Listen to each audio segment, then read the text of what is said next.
Bro మీకు ఒక నిమిషం టైం ఉంటే నేను అడిగిన దానికి సమాధానం చెప్తారా? అడగండి బ్రో. మీకు మీ అమ్మ అంటే ఎక్కువ ఇష్టమా లేకపోతే నాన్ననా? మీరు క్వశ్చన్ చాలా బాగా అడిగారు. నేను దానికి ఆన్సర్ ఇస్తా, కానీ ఫస్ట్ నేను అడిగిన దానికి మీరు ఆన్సర్ ఇస్తే. అడగండి. ఇదేంది? 10 రూపీస్ కాయిన్. మరి ఇది 10 రూపీస్ నోట్. మనం ఇవి రెండు తీసుకుని వెళ్ళి షాప్లో ఏం కొన్నా షాప్ అతను ఇది తీసుకుంటాడా లేకపోతే ఇది తీసుకుంటాడా? బ్రో ఆ రెండింటి పేర్లు సేమ్ కదా, అతను రెండిట్లో ఏదో ఒకటి తీసుకుంటాడు. అందుకే బ్రో ఇద్దరి ప్రేమ ఒకటేలాగుంటుంది. అమ్మ ఏం ఆలోచిస్తుందంటే నా కొడుకు ఈరోజు తిన్నాడా లేదా అని.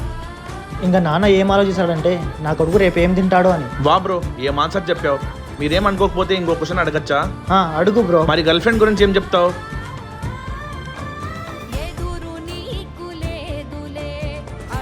ఫేక్ నోట్ నా బ్రో.